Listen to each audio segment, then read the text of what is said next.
A trailblazer in leadership development, Marine Corps veteran, and corporate powerhouse turned entrepreneur. He's coached executives from global brands like BMW, Chick-fil-A, Lockheed Martin, using his unique blend of military precision, corporate expertise, and entrepreneurial insight. A graduate of the US Naval Academy, nearly pilot, but not quite, of the United States President's personal helicopter, but that was a near miss. Vice President of Manufacturing, he now empowers leaders to overcome adversity, lead with authenticity through his sharp leadership framework. Accomplished speaker, author, and coach, Carl Sharperson Jr.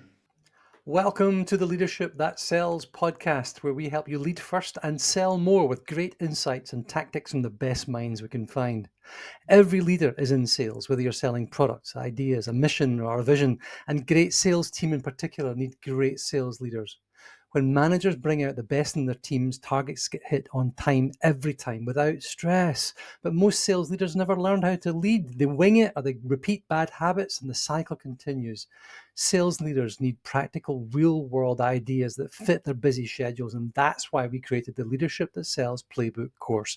9 short weeks changes your world. Check it out at the Practical Leadership Academy. And now, on with the show. Thank you very much indeed for joining me. Now, just to celebrate the fact that you have to be junior, because we now have His Royal Highness Carl IV. Is that grandson? Correct. C4, my first grandson. Oh, well done. Gorgeous. And how old is he? How old Oh, is he? he's almost 2 months. 2 months. There we are. So are you dandling him on your knee yet? Have you had a... But he lives about 1,000 miles away, so we're going to see him in a month for the Oh, first time. that's tough. That's it's wonderful you get to do that.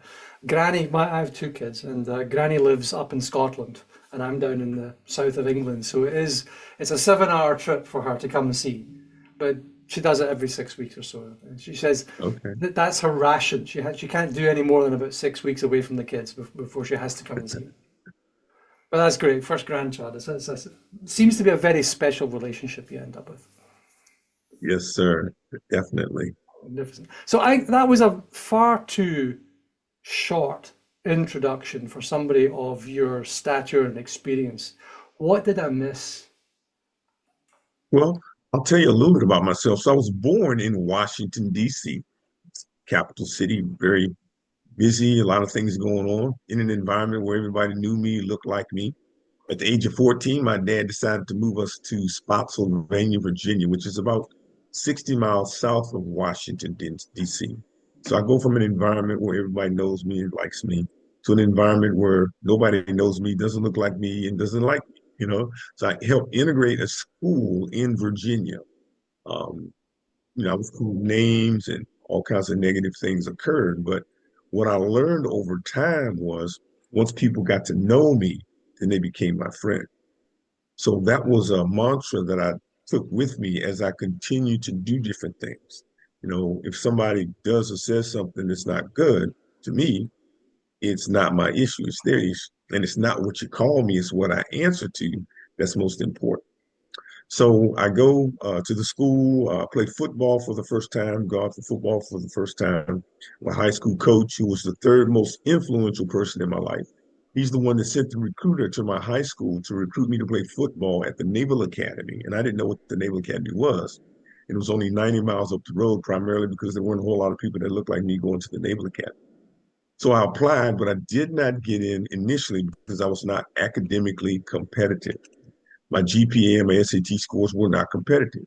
So the Naval Academy sent me to a preparatory school in Harlingen, Texas, the southern tip of Texas, and I learned to study for the first time. Reapplied to the Naval Academy, got accepted, played football for 4 years, graduated, decided to go into the Marine Corps, become a pilot in the Marine Corps. After 5.5 years in the Marine Corps, I did two 6-month deployments to the Mediterranean Sea, 1 3-month deployment to the Caribbean Sea, flying off ships. And then I made a transition to corporate America. I worked for Procter and Gamble in Albany, Georgia, Southwest Georgia. That was the first place I landed. And it was a very unique experience in that when the plant was founded 10 years before I got there, the leadership of Procter and Gamble wanted to hire the same multicultural mix as the community during that time period, which was that was unheard of.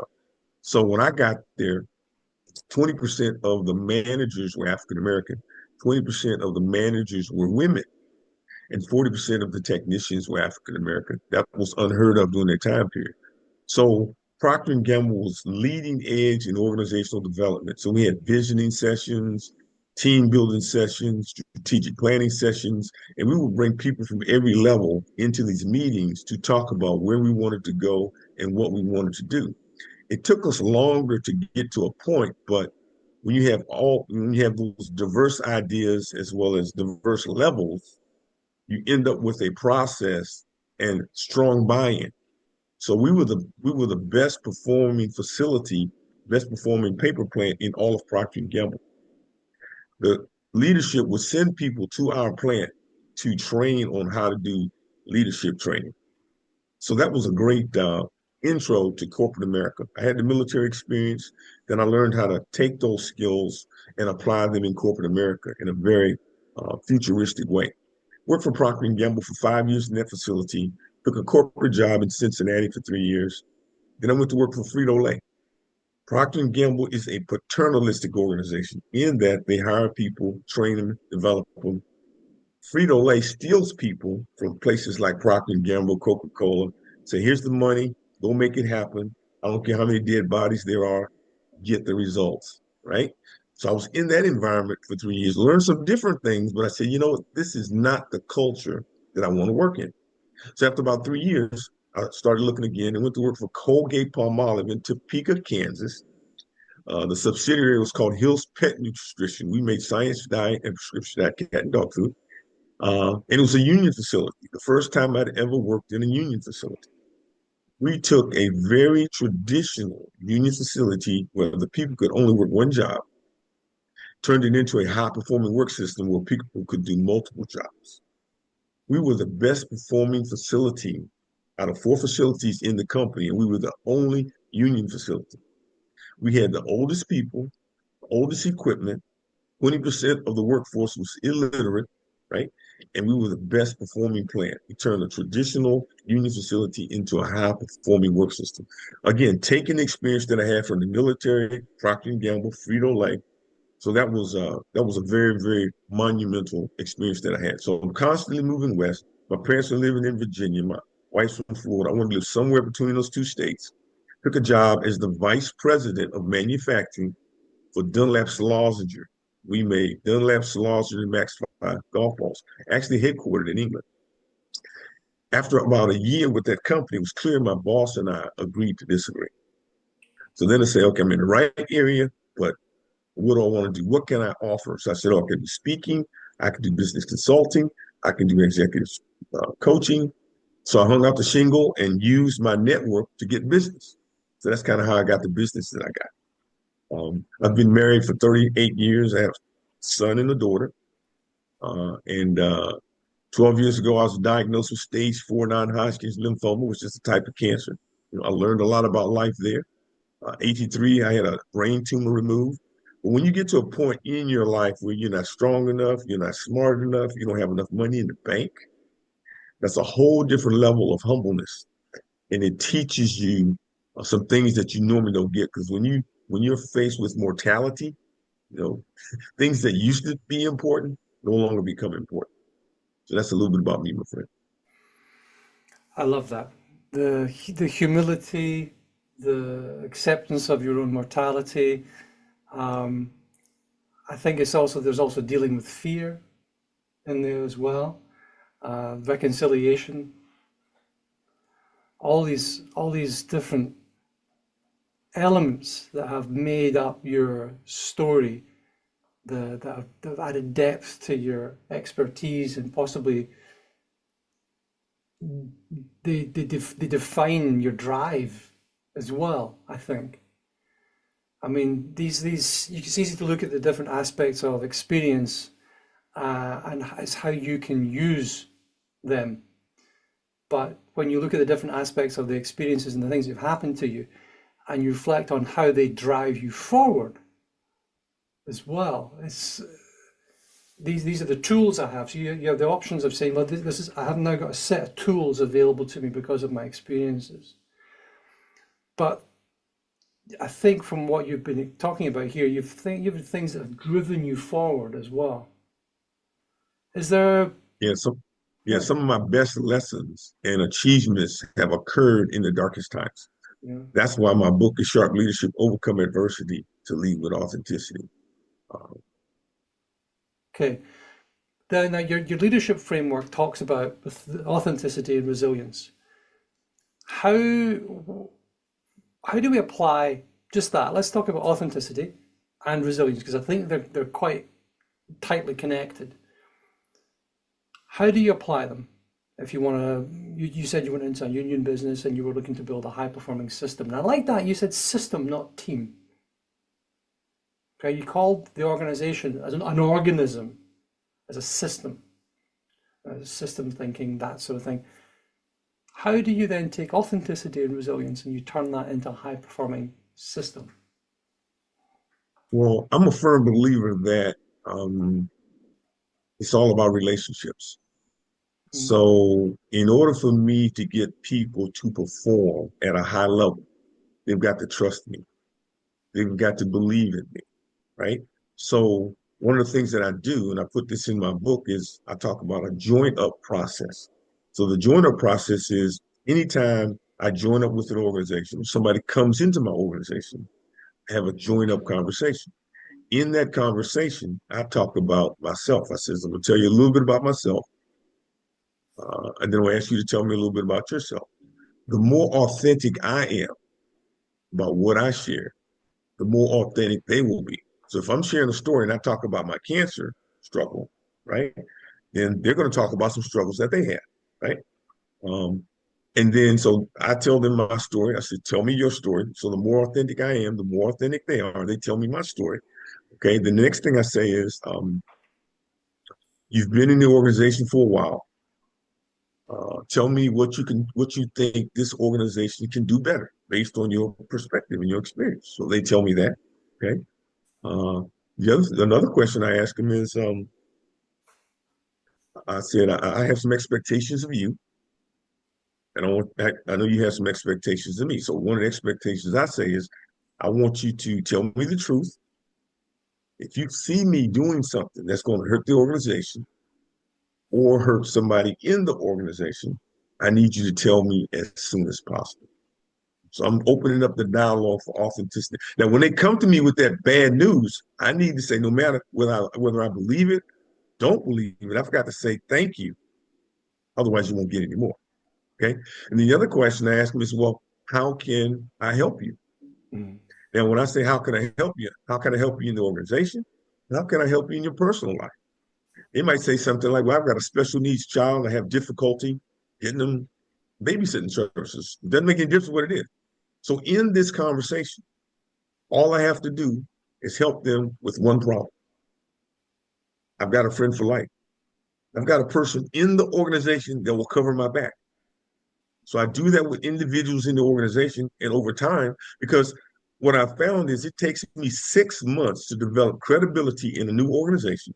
Because when I say, trust me, they say, yeah, you're just like the last person, the last two or three people before you that told me that, lied, cheated, stole, treated me like whatever, right? And that's what I'm always overcoming because only 20% of the leaders, in my opinion, in this world subscribe to the same values that I do in leadership and that you do, Paul. The rest of them don't. There are a ridiculous number of people, and you hear about it every day. I hear about it from my family. I hear about it from my friends. There are a ridiculous number of managers, leaders, people out there who are, to not put too fine a point on it, absolute. I don't want to use expletives in my podcast, but unpleasant piles of donkey waste. You know, I mean, where did you get those ideas? And typically they've got it from experience. Everybody learns from experience in these things. So they've been dumped on from on high. They've had a rotten experience. And you just can't treat people like that. Well, nobody's ever told them not to. Nobody's ever done anything different. My driver for doing what I do in terms of the leadership and management, coaching and training, is my kids are getting older and they're going to enter the world of work fairly soon. And I don't want them to enter the world of work as the most junior employee with the poorest quality manager, because that's not what we do. The new guy comes in and he or she gets the lowest juniorist manager with no experience and no support. And that then forms their opinion on what leadership management looks like. And that's it. It's done. It's set in their minds. 6 months to develop credibility. Yeah. How'd you do it so quick? Yeah, right. By doing this join-up process. I love that process because that is a thing that so many people do when they have to take over a team. I think we just got our title. I like to have a how-to for these things. So how do you take over a team? How do you join a company as a leader? There you go, something like that. Talk about yourself truthfully. Share what can you do better. Set your expectations, and how can I help? And if you can help, there you go. That's it. So you've got then trust. You've built trust. You've got an idea of what what some people in the organization think needs to be done. What's next? How do you go from trust to high performance? Yeah. So that's built over time, but one of the ways to accelerate that is when you take over the team, you have a team building session. Okay, so you have a team building session, be clear about what the goals are. What does the organization want to accomplish? Have everybody understand what that is. Um, and you might do a SWOT analysis. You just do a visioning session to get a vision, then to get a mission, get you some strategic plans that are going to help you get that mission. Now, strategies are things that the 80-20 rule, the Pareto principle, a few things that you can do that'll get you the maximum result. Can't do everything, so, you look at the things that you can do to get your results. And key thing, in my opinion, is to get some on paper, have people agree to them, and be able to track them. So you know whether or not they're getting better or not getting better. And then you just monitor that and you have a feedback loop. One of the things that I had going on was when I was working for this company, Colgate-Palmolive in Topeka, Kansas, with this union facility. My boss had very high expectations of what we were supposed to do, right? So I'm racking my brain saying, how in the world can we do this? I don't know how to do this by myself, right? So I said, okay, I'm gonna use this process. So what I did was I called shift meetings, first, second, third shift meetings with all the employees. And I said, this is the goal. This is where we want to go. I need y'all's help on how to get there. So we broke it down and had input. We put together a plan that achieved all those goals, right? So it was basically an acceleration of, I couldn't do it on my own, but with the help of everybody, we knocked it out. Got buy-in.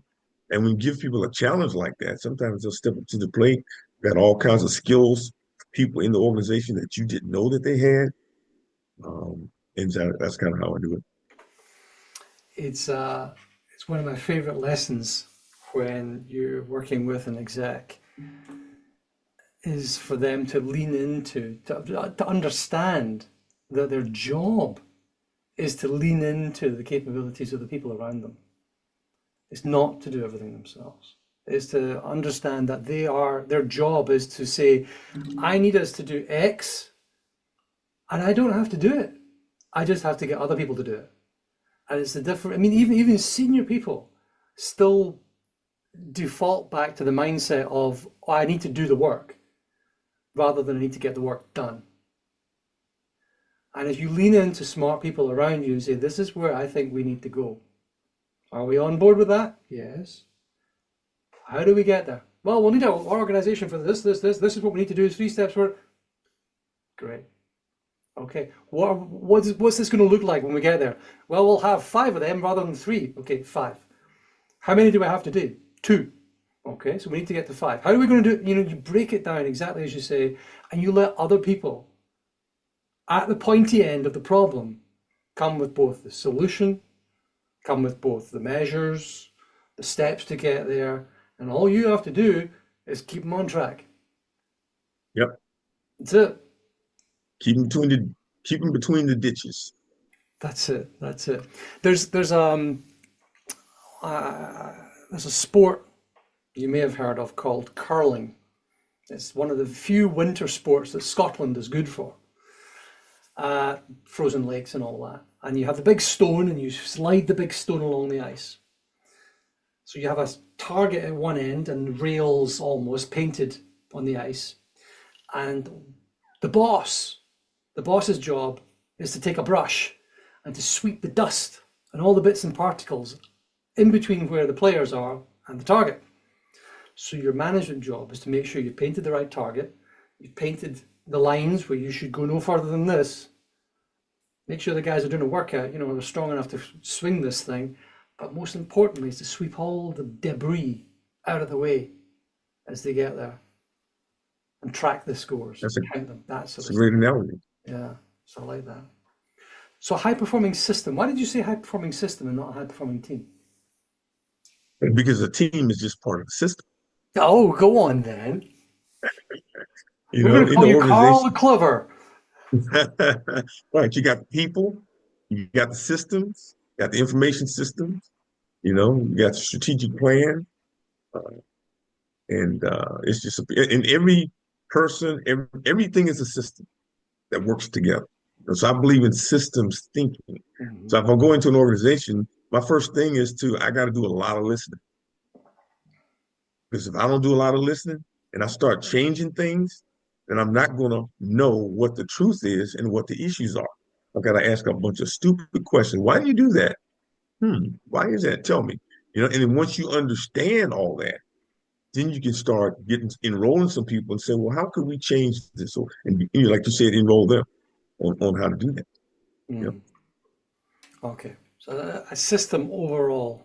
Okay, so we got from your leadership framework authenticity, which is this is genuinely who I am. This is genuinely who you are. We understand really what the authentic problems are here. Resilience, though. So you're dealing with adversity, you're dealing with resilience. I mean, the outcome of adversity is I've coped with it and I have resiled. It's not a word, is it?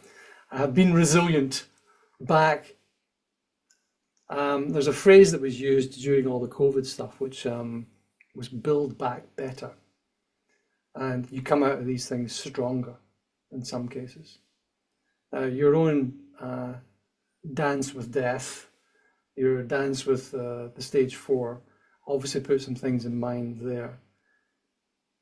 When you talk to people about resilience in terms of their work, what's your advice? As far as work goes, you have to, I tell them the lessons that I've learned over time. One of the most powerful lessons that I learned was from my high school coach. And I went out for football for the first time, never played football. He gave us our pads. He said, okay, if you don't want to play, turn them in, no harm, no foul. But if you come back tomorrow, I need you to stay until the end of the season because quitters never win and winners never quit. He said, if you quit my football team, you might quit school. Quit school and get married, you might quit your spouse. Have kids, you might quit your kids because once you quit the first time, it's easy to quit the next time. So I developed a mindset at a very young age that I would never quit. So being able to and there's so much around, and I learned this at the Naval Academy. There's a breakdown process in the military, right? So they always give you more than you can handle when you're there your first year, right? So you have to, in order to get through it, you have to say, okay, can't work on everything. What am I going to work on? Put your head down and you work on it until something happens. You don't do analysis paralysis and do nothing. So that's kind of the same way. That was my mindset when I was diagnosed with cancer. Okay, tell me the data. What can I control? What can only God control? And what's the plan? And then I work the plan, and have the faith that it's going to get better. So you can use that same process in the workplace. Um, And so again, some of my toughest lessons I've learned in the toughest times. So unless you have a mindset to break through that, then you won't get the blessing that's at the other end. I think what you just said is that if you quit anything, you'll quit anything. Yeah, I like Yeah, that. I'm going to it's steal that yeah, one. yeah, Really. it's easy to quit. Oh yeah, totally. You just And roll over. if you develop a mindset growing up that okay, something gets a little bit tough, or I don't get my way, then I'm going to quit. Then life's not like that. Life is like this. The different seasons. Okay, it's cold now. It's going to get warmer. That's the way life is. If you're up and you keep moving, at some point in time, you're going to go down. And if you keep moving, you're going to go up. So, that's the mindset that you have to have. It's going to get better. You do what you can control. I have the serenity prayer is one of my favorite prayers. Grant me the serenity to accept the things I cannot change, courage to change the things I can, the The wisdom to wisdom to know the know the difference. difference. The wisdom to know the difference. That's it. That is it. And yes, yes, indeed. I mean, and in part, I think if you quit anything too early, because sometimes you need to draw a line in the sand. You need to say that this is now I've done my best. I've done this, and I'm going to move on to something else. I mean, you decided at one point that the Naval Academy was that was it. You were going to move on to something else. So you're not necessarily quitting. You are moving on, and there's a difference, I think, from that. And the most important part of the difference is for you, is mentally for you, as to how you frame your decision, as long as you're not being lazy about it. Right. So you Yeah. frame And this. like I said, that's a good point you make about because people have asked me the question, well, when do you know when it's time to go? Right. And just like you said, so I use this example. I say, okay, if we got two women that are in a marriage with well, two different women that are in a marriage with two different people, right? That both are being abused the same way. One decides to work through it and have a successful marriage, work through all the same trauma. The other one decides to go someplace else. So within that, what have you got? You've got the makeup and the mindset and all that of the person. That's different. So it's not a cookie cutter. Mm. Everything's not the same. But again, if you've had some opportunities to work through some struggles, then you're more likely to not quit uh, as soon as possible. And when you said that, my mind went to the second part of the story, which was the second marriage for the second woman was also abusive. Because she never learned to identify it, never learned to work through it, never learned to deal with it. And the first one, well, hopefully she gave him a bit of a kicking because he probably deserved it, Mhm. Mhm. but worked through.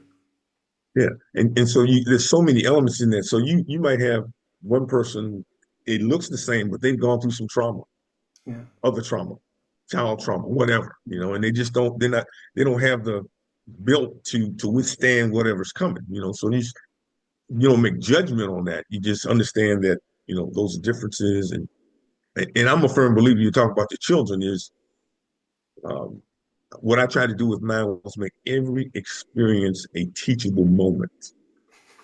So when the child comes home and says somebody talked about me, or you get a bad grade or whatever, I'm building resilience Mhm. so that when they leave my house, they have the resiliency to not quit, make good choices, make good decisions, have good relationships.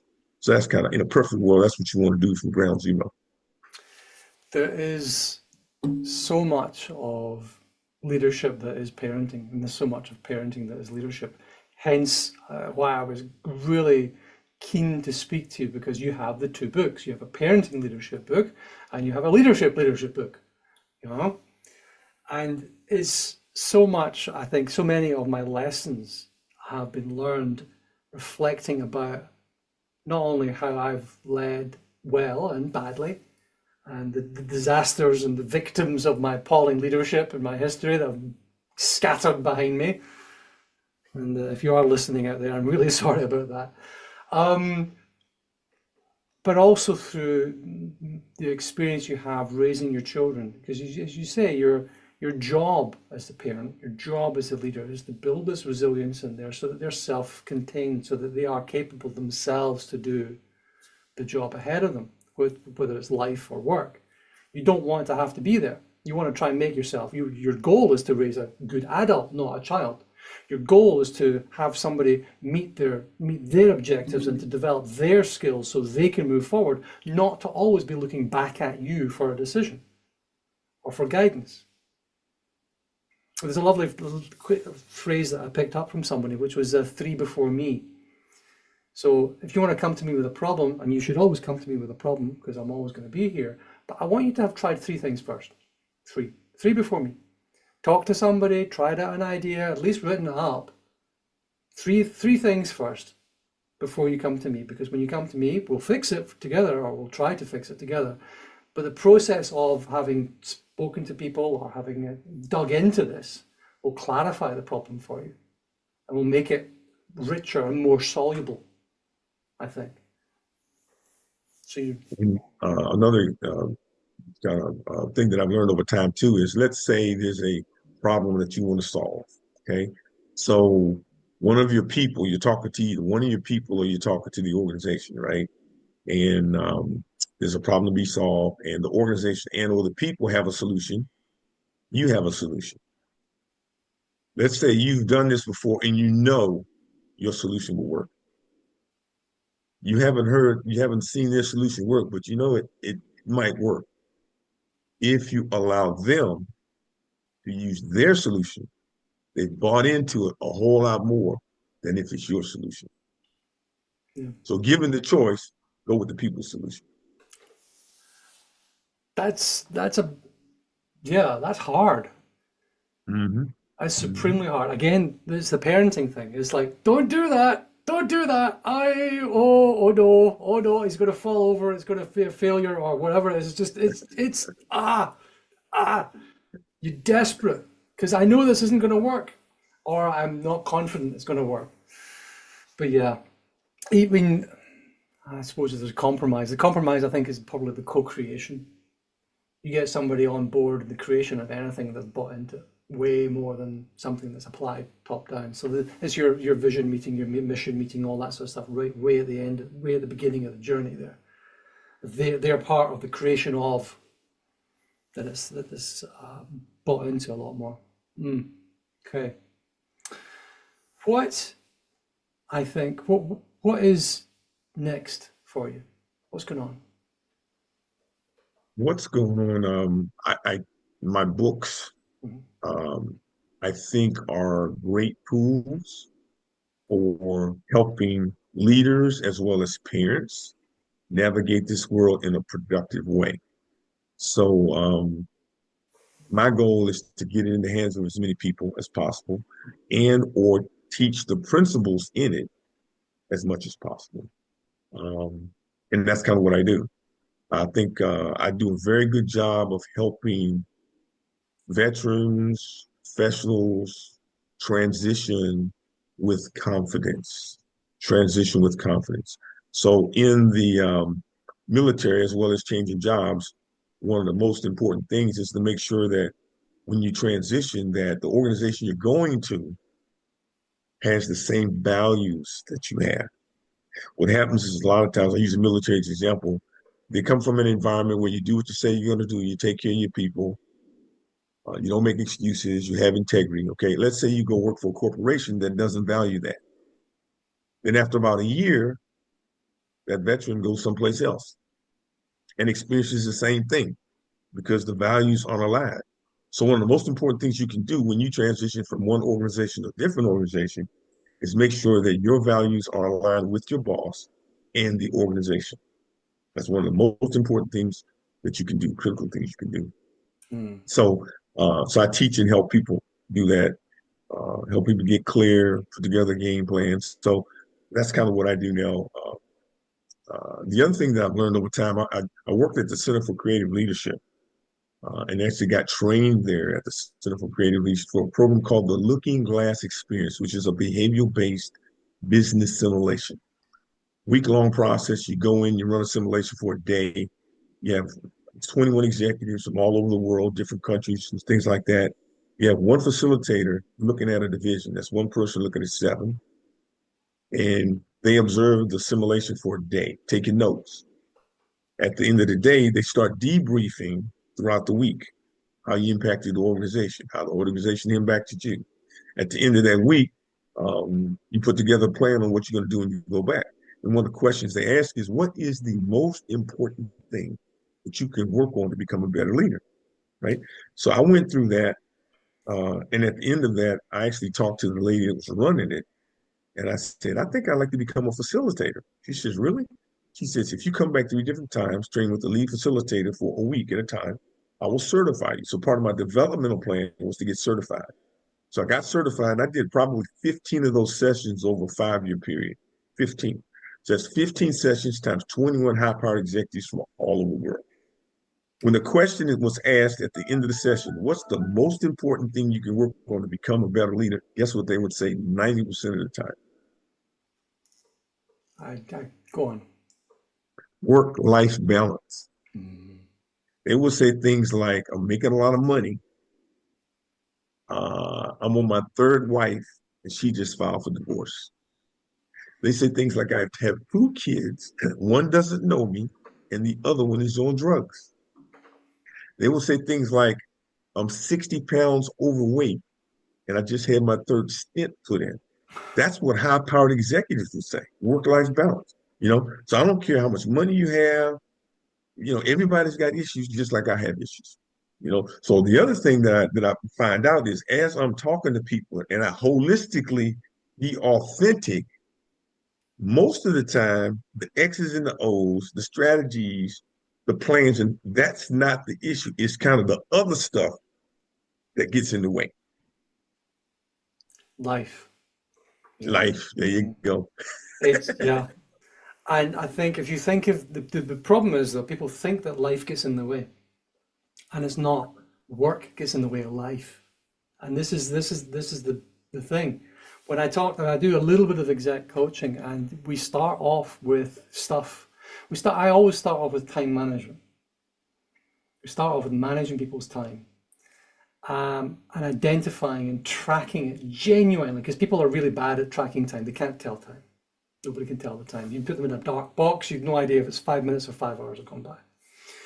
Yep. Track your time, and you work out that, oh, I'm spending a whole lot of time on thing X and not enough on thing Y. And to your point exactly, it's, are you going down the gym? Are you looking after your own health first before anything else? Because you don't do that, you can't do any of the other stuff. Then, do you have the time for your family? Do you have the time for then and only then can you stick in the how you organize your day around your business and those challenges. Yep. It's getting the priorities right.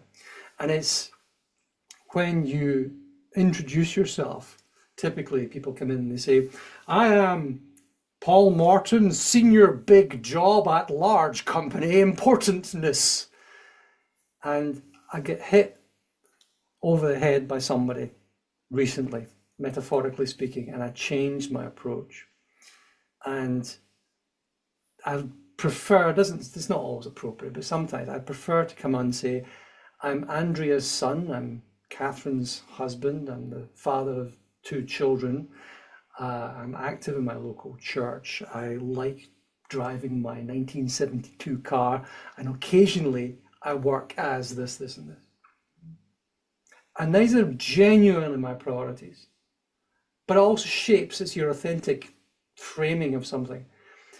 And because I say it out loud, it becomes, you internalize it, because it starts to become a part of who you are and makes Yep. it, sets your priority correctly. Anyway. Yep. Where can we And find you then when we need you, Carl? I'm on LinkedIn. You can find me on LinkedIn. I have on Facebook. I also have a website, www.carlsharpersonjr.com. And you can go to the website and get my books through Amazon. And that's kind of how you best way to find me. And you just Google my name and I'll pop up at a lot of different places. Marvelous. And lastly, if we had one message that you could share with the entire world, 10,000 billboards, biggest pot of paint you can imagine, what would you paint on those billboards that everyone could see? What I would paint is love covers a multitude of sins. If something's not working, if somebody is treating you harshly and you show them love, it's like heaping coals on their head. There are very few people that are going to continue that behavior if you're loving on them. How do you de-escalate? You de-escalate by lowering your voice. Mm. If somebody's yelling, screaming, or whatever at you and calling you all kinds of names, and you say, you know what? I love you.